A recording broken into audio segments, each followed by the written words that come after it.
मीरपुर गांव में बुद्धू रहता था। बुद्धू के वालिदैन नहीं हैं। बुद्धू के अंदर कोई चालाकी न होने की वजह से सब उसको बुद्धू ही कहते हैं। बुद्धू गांव के बाहर रेलवे स्टेशन पर चाय की एक दुकान पर काम करता है। बुद्धू सुबह उठा और चाय की दुकान पर सफाई करने लगा।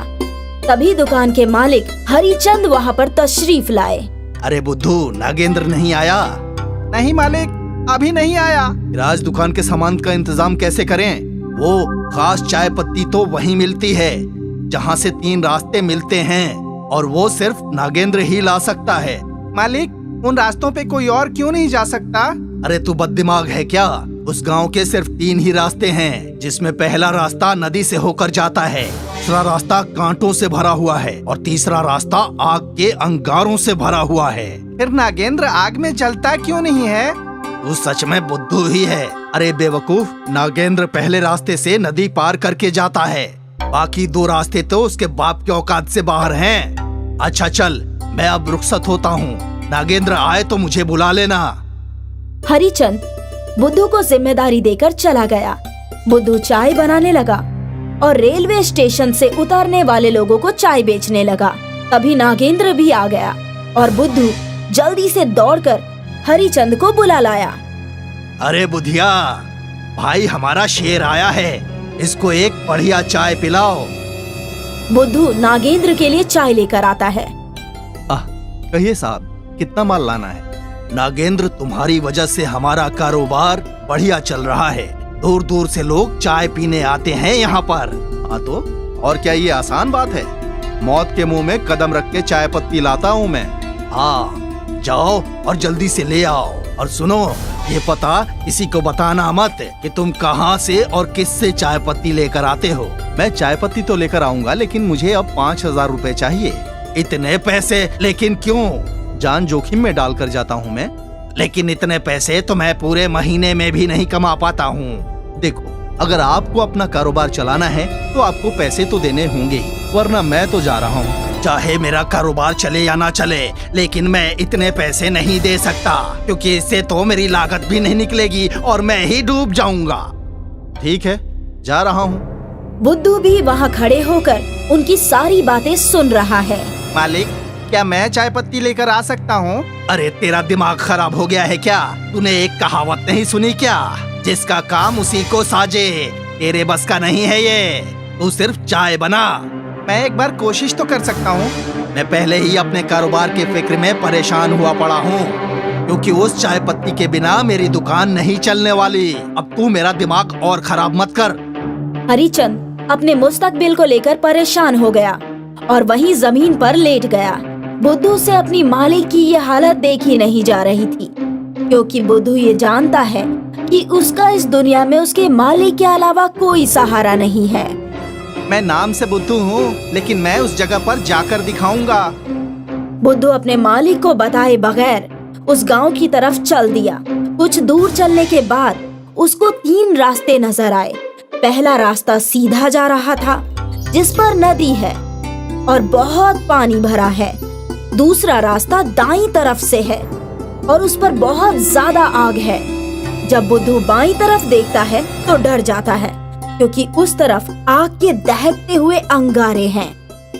या खुदा, ये कैसे रास्ते हैं? मैं कैसे जाऊंगा अंदर? लेकिन मुझे जाना होगा, क्योंकि मैं अपने मालिक की ऐसी हालत नहीं देख सकता। इसलिए मैं नदी तैर कर जाऊंगा, और अगर ये नदी मुझे डुबाएगी तो डुबा ले, लेकिन जिसने मेरी परवरिश बेटे की तरह की है, मैं उनके साथ कुछ भी गलत नहीं होने दूंगा। बुद्धू हाथ जोड़कर आंखें बंद करके डरते हुए नदी में कदम रखता है, लेकिन तभी बुद्धू को महसूस होता है कि जैसे नीचे कोई रास्ता है। बुद्धू ने आंखें खोलकर देखा तो उसके पैरों के नीचे रास्ता है। नदी के ऊपर एक रास्ता बन गया। बुद्धू ये देखकर खुशी से उछल गया और उसने बड़ी आसानी से नदी पार कर ली। जब बुद्धू चाय की पत्तियां लेकर वापस आया तो वो रास्ता बोल पड़ा। बुद्धू, तुम कल भी आओगे ना? कौन है यहाँ?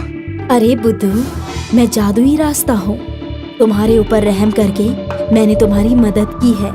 अब तुम रोज यहाँ आ सकते हो। धन्यवाद जादुई रास्ते, अब मैं रोज यहाँ आया करूँगा।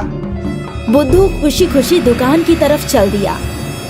बुद्धू हरिचंद को बिना इत्तला किए दुकान से गया था, इसीलिए हरिचंद बहुत गुस्से में था और बुद्धू का बेसब्री से आने का इंतजार कर रहा है। और अभी उसकी नजर मुस्कुराते हुए बुद्धू पर पड़ गई। बुद्धू को मुस्कुराता हुआ देखकर हरिचंद के गुस्से में उबाल आ गया। उसने एक डंडा उठाया और बुद्धू को पीटना शुरू कर दिया। कहाँ गया था? मैं जादुई रास्ते से आपके लिए चाय पत्ती लाने गया था। बुद्धू ने चाय की पत्तियां हरिचंद के हवाले कर दी।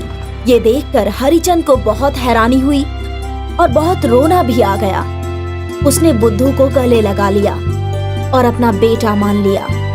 ज्यादा पैसों के लालच में नागेंद्र ने खुद अपने पेट पर लात मार ली थी, इसलिए अब उसने बुद्धू पर नजर रखनी शुरू कर दी और एक दिन बुद्धू को जादुई रास्ते के पास रोक लिया। अरे बुद्धू रुको, तुम इसमें डूबकर मर जाओगे। नहीं नहीं भाई, मैं इसमें नहीं डूबूंगा, ये एक जादुई रास्ता है। बुद्धू ने अपने भोलेपन में सारी बात उसे बता दी। अच्छा बेटा, तुम तो बड़े खिलाड़ी निकले, तुम्हारा कुछ न कुछ करना होगा। नागेंद्र ने बुद्धू को एक पेड़ से बांध दिया। अरे भैया, क्या कर रहे हो? अब तू यहीं मर, कोई जंगली जानवर आएगा और तुझे खा जाएगा। नागेंद्र ने जैसे ही नदी में कदम रखा, नदी ने उसे अपनी तरफ खींच लिया और तीनों रास्ते आपस में मिल गए। अब नागेंद्र आग में जलता रहा और पानी में भी डूबता रहा। कुछ देर तड़पने के बाद उसकी मौत हो गई और रास्तों से आवाज आई, हम तीनों जादुई रास्ते सिर्फ भोले भाले मासूम लोगों पर ही रहम करते, जो भी हमारा चालाकी से नाजायज फायदा उठाता है हम उसका यही हाल करते हैं। आओ बुद्धू, चाय की पत्ती ले जाओ और ये 2 मटके भी उठा लो। बुद्धू हीरे जवाहरात से भरे 2 मटके लेकर दुकान पर पहुंचा और हरिचंद ने 1 महीने में ही एक बड़ा होटल खोल लिया, जिसमें वो चाय उसकी ब्रांड बन गई और बुद्धू का निकाह हो गया।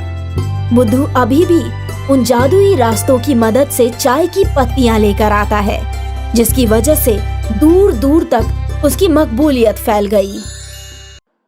मीरपुर गांव में बुद्धू रहता था। बुद्धू के वालिदैन नहीं हैं। बुद्धू के अंदर कोई चालाकी न होने की वजह से सब उसको बुद्धू ही कहते हैं। बुद्धू गांव के बाहर रेलवे स्टेशन पर चाय की एक दुकान पर काम करता है। बुद्धू सुबह उठा और चाय की दुकान पर सफाई करने लगा। तभी दुकान के मालिक हरिचंद वहां पर तशरीफ लाए। अरे बुद्धू, नागेंद्र नहीं आया? नहीं मालिक, अभी नहीं आया। राज दुकान के सामान का इंतजाम कैसे करें? वो खास चाय पत्ती तो वहीं मिलती है जहाँ से 3 रास्ते मिलते हैं और वो सिर्फ नागेंद्र ही ला सकता है। मालिक, उन रास्तों पे कोई और क्यों नहीं जा सकता? अरे तू बददिमाग है क्या?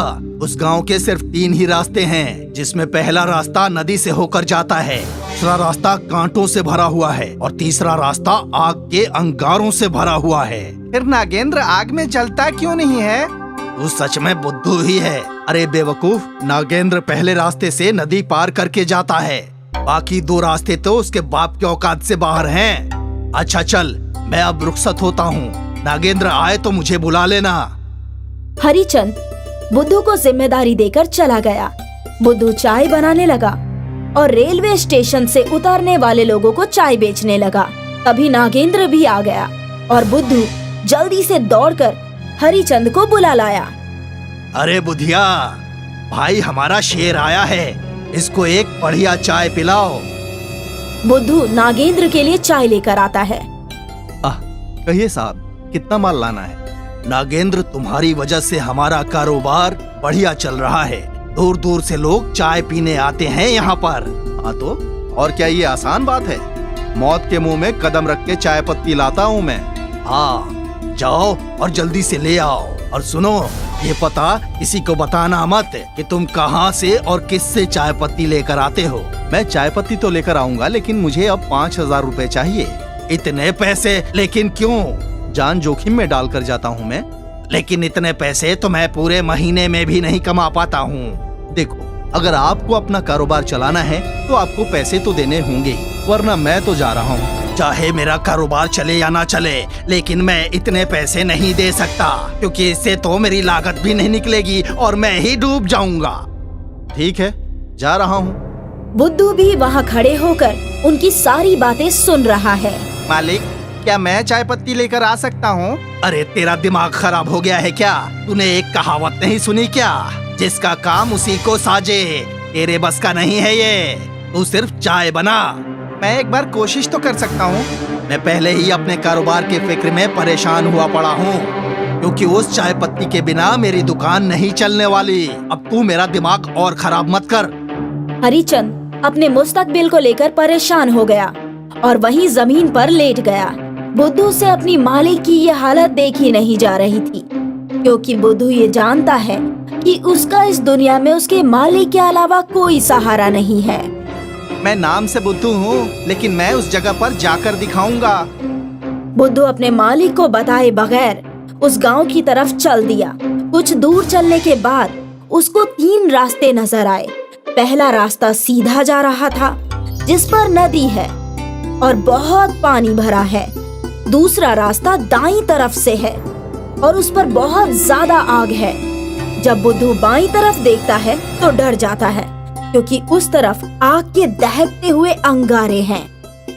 या खुदा, ये कैसे रास्ते हैं? मैं कैसे जाऊंगा अंदर? लेकिन मुझे जाना होगा, क्योंकि मैं अपने मालिक की ऐसी हालत नहीं देख सकता। इसलिए मैं नदी तैर कर जाऊंगा, और अगर ये नदी मुझे डुबाएगी तो डुबा ले, लेकिन जिसने मेरी परवरिश बेटे की तरह की है, मैं उनके साथ कुछ भी गलत नहीं होने दूंगा। बुद्धू हाथ जोड़कर आंखें बंद करके डरते हुए नदी में कदम रखता है, लेकिन तभी बुद्धू को महसूस होता है कि जैसे नीचे कोई रास्ता है। बुद्धू ने आंखें खोलकर देखा तो उसके पैरों के नीचे रास्ता है। नदी के ऊपर एक रास्ता बन गया। बुद्धू ये देखकर खुशी से उछल गया और उसने बड़ी आसानी से नदी पार कर ली। जब बुद्धू चाय की पत्तियां लेकर वापस आया तो वो रास्ता बोल पड़ा। बुद्धू, तुम कल भी आओगे ना? कौन है यहाँ? अरे बुद्धू, मैं जादुई रास्ता हूँ। तुम्हारे ऊपर रहम करके मैंने तुम्हारी मदद की है। अब तुम रोज यहाँ आ सकते हो। धन्यवाद जादुई रास्ते, अब मैं रोज यहाँ आया करूँगा। बुद्धू खुशी खुशी दुकान की तरफ चल दिया। बुद्धू हरिचंद को बिना इत्तला किए दुकान से गया था, इसीलिए हरिचंद बहुत गुस्से में था और बुद्धू का बेसब्री से आने का इंतजार कर रहा है। और अभी उसकी नजर मुस्कुराते हुए बुद्धू पर पड़ गई। बुद्धू को मुस्कुराता हुआ देखकर हरिचंद के गुस्से में उबाल आ गया। उसने एक डंडा उठाया और बुद्धू को पीटना शुरू कर दिया। कहाँ गया था? मैं जादुई रास्ते से आपके लिए चाय पत्ती लाने गया था। बुद्धू ने चाय की पत्तियां हरिचंद के हवाले कर दी। ये देखकर हरिचंद को बहुत हैरानी हुई और बहुत रोना भी आ गया। उसने बुद्धू को गले लगा लिया और अपना बेटा मान लिया। ज्यादा पैसों के लालच में नागेंद्र ने खुद अपने पेट पर लात मार ली थी, इसलिए अब उसने बुद्धू पर नजर रखनी शुरू कर दी और एक दिन बुद्धू को जादुई रास्ते के पास रोक लिया। अरे बुद्धू रुको, तुम इसमें डूबकर मर जाओगे। नहीं नहीं भाई, मैं इसमें नहीं डूबूंगा, ये एक जादुई रास्ता है। बुद्धू ने अपने भोलेपन में सारी बात उसे बता दी।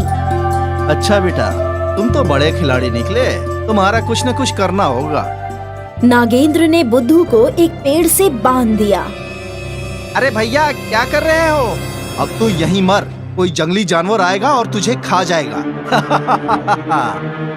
नागेंद्र ने जैसे ही नदी में कदम रखा, नदी ने उसे अपनी तरफ खींच लिया और तीनों रास्ते आपस में मिल गए। अब नागेंद्र आग में जलता रहा और पानी में भी डूबता रहा। कुछ देर तड़पने के बाद उसकी मौत हो गई और रास्तों से आवाज आई, हम तीनों जादुई रास्ते सिर्फ भोले भाले मासूम लोगों पर ही रहम करते, जो भी हमारा चालाकी से नाजायज फायदा उठाता है, हम उसका यही हाल करते हैं। आओ बुद्धू, चाय की पत्ती ले जाओ और ये 2 मटके भी उठा लो। बुद्धू हीरे जवाहरात से भरे 2 मटके लेकर दुकान पर पहुंचा और हरिचंद ने 1 महीने में ही एक बड़ा होटल खोल लिया, जिसमें वो चाय उसकी ब्रांड बन गई और बुद्धू का निकाह हो गया। बुद्धू अभी भी उन जादुई रास्तों की मदद से चाय की पत्तियां लेकर आता है, जिसकी वजह से दूर दूर तक उसकी मकबूलियत फैल गई।